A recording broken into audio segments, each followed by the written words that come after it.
Hello friends, good morning. आपके अपनी YouTube channel success study circle में मैं योगेंद्र हार्दिक स्वागत करता हूं।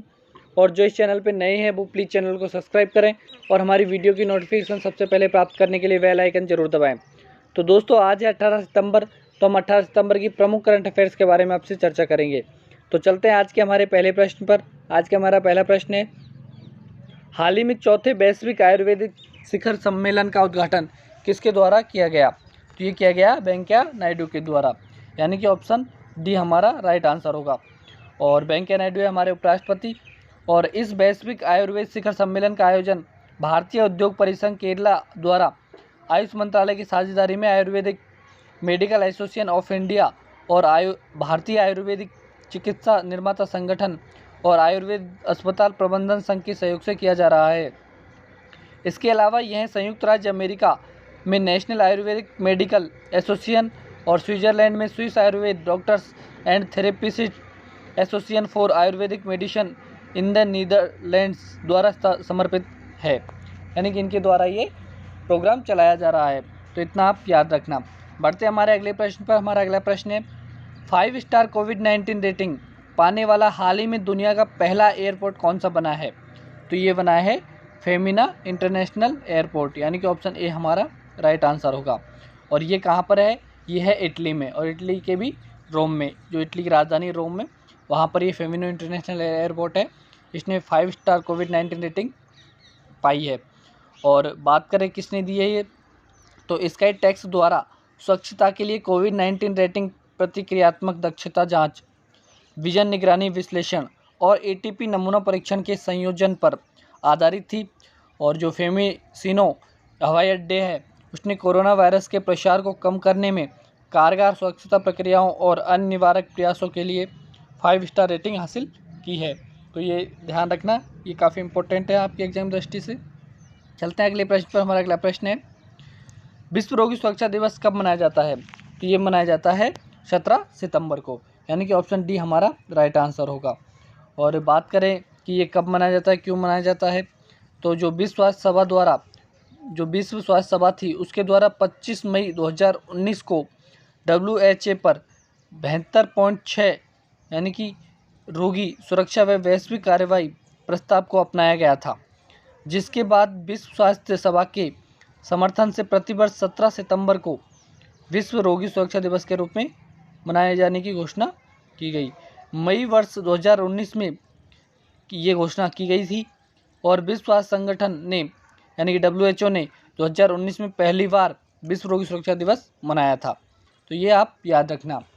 चलते हैं हमारे अगले प्रश्न पर। हमारा अगला प्रश्न है, हाल ही में भारत की पहली कॉन्टैक्टलेस पेमेंट घड़ी टाइटन पे किसके द्वारा लॉन्च की गई? तो ये की गई टाइटन कंपनी और SBI दोनों की साझेदारी से, यानी कि ऑप्शन सी हमारा राइट आंसर होगा, उपयुक्त दोनों के सहयोग से। और बात करें कि इस टेक्निक में क्या है, तो इसमें है, इस तकनीक के जरिए ग्राहक RBI के दिशा निर्देशों के तहत बिना पिन डाले 2000 रुपये तक का भुगतान कर सकते हैं, यानी कि इससे ही पैसे अपन निकलवा सकते हैं ATM से। और टाइटन पे घड़ी एक संपर्क रहित डेबिट कार्ड के रूप में कार्य करेगी। और इन घड़ियों द्वारा भुगतान सुविधा देश में 2 मिलियन से अधिक संपर्क रहित मास्टर कार्ड सक्षम POS मशीनों पर उपलब्ध होगी।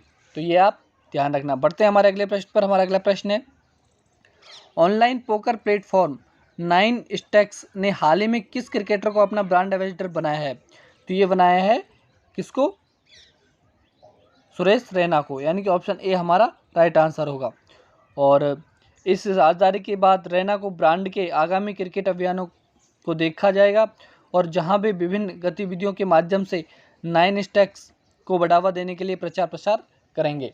और जो सुरेश रैना है, उन्होंने हाल ही में संन्यास भी ले लिया, तो अब यही काम करेंगे। वो ऑनलाइन पोकर जो प्लेटफॉर्म है 9 स्टैक्स, उसके वो ब्रांड एम्बेसडर बन गए हैं। बढ़ते हैं हमारे अगले प्रश्न पर। हमारा अगला प्रश्न है, अमेजन ने अपने एलेक्सा वॉइस असिस्टेंट में आवाज़ देने के लिए किस सेलिब्रिटी को साइन किया है? तो ये किया है अमिताभ बच्चन को, यानी कि ऑप्शन सी हमारा राइट आंसर होगा। और बात आई है अमेजन की, तो अमेजन के CEO और संस्थापक हैं जेफ बेजोस, यही इनके CEO हैं और संस्थापक भी। और अमेजन की स्थापना की थी 5 जुलाई 1994 को, और इसके मुख्यालय है सिएटल, वाशिंगटन DC में। यानी कि इतना आप याद रखना। बढ़ते हैं हमारे अगले प्रश्न पर। हमारा अगला प्रश्न है, केंद्रीय मंत्रिमंडल ने हाल ही में बिहार के किस शहर में प्रधानमंत्री स्वास्थ्य सुरक्षा योजना के तहत नए एम्स स्थापित करने की मंजूरी दी है? तो ये की है बिहार के दरभंगा में, यानी कि ऑप्शन बी हमारा राइट आंसर होगा। ऑप्शन बी हमारा राइट आंसर होगा। और बिहार के दरभंगा में स्थापित किए जाने वाले इस नए अखिल भारतीय आयुर्वेदिक संस्थान में 15-20 सुपर स्पेशलिटी विभाग होंगे और इस प्रस्तावित संस्थान की कुल बेड क्षमता 750 होगी, जिसमें emergency, trauma bed, ICU bed, Ayush bed, private bed और स्पेशलिटी और सुपर स्पेशलिटी बेड शामिल है। तो आप इस के बारे में भी याद रखना कि कहाँ पर नए एम्स खोले जाने की मंजूरी मिली है। बढ़ते हैं हमारे अगले प्रश्न पर। हमारा अगला प्रश्न है, निम्नलिखित में से किस राज्य सरकार ने हाल ही में अपने एमएसएमईएस पारिस्थितिक तंत्र को विकसित करने के लिए भारतीय लघु उद्योग विकास बैंक यानी कि सेडवी के साथ एक समझौता ज्ञापन पर हस्ताक्षर किए हैं? तो ये किए हैं राजस्थान राज्य ने, यानी कि ऑप्शन ए हमारा राइट आंसर होगा।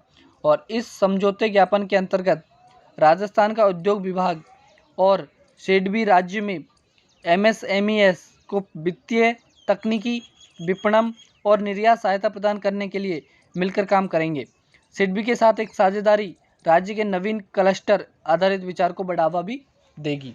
तो इतना आप याद रखना। बढ़ते हैं हमारे अगले प्रश्न पर। हमारा अगला प्रश्न है, एडीबी ने वित्त वर्ष 2021-22 में भारत की जीडीपी में कितने प्रतिशत वृद्धि की उम्मीद जताई है? तो ये जताई है -9%। ठीक है, यानी कि ऑप्शन डी हमारा राइट आंसर होगा। -9% की वृद्धि की उम्मीद जताई है और ये जो एशियन डेवलपमेंट बैंक है उसने ये जीडीपी की प्रतिशत वृद्धि दर जारी की है। पढ़ते हैं हमारे आज के आखिरी प्रश्न पर। आज का हमारा आखिरी प्रश्न है, हाल ही में स्वामी अग्निवेश का निधन हो गया, वह किस राज्य के पूर्व सांसद थे? तो वे थे कहाँ के? हरियाणा के, यानी कि ऑप्शन बी हमारा राइट आंसर होगा।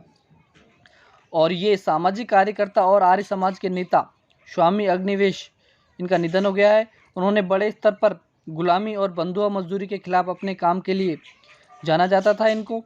और अग्निवेश को 1977 में हरियाणा विधानसभा के सदस्य के रूप में चुना गया था और 1979 में शिक्षा कैबिनेट मंत्री के रूप में भी इन्होंने कार्य किया था। और अग्निवेश 2004 से लेकर 2014 के दौरान आर्य समाज विश्व परिषद के अध्यक्ष भी रहे थे, जो आर्य समाज का सर्वोच्च निकाय है। तो इतना आप अग्निवेश के बारे में भी याद रखना। तो दोस्तों आज के लिए इतना ही, कल फिर नए प्रश्नों के साथ आपसे मुलाकात करेंगे, तब तक के लिए धन्यवाद।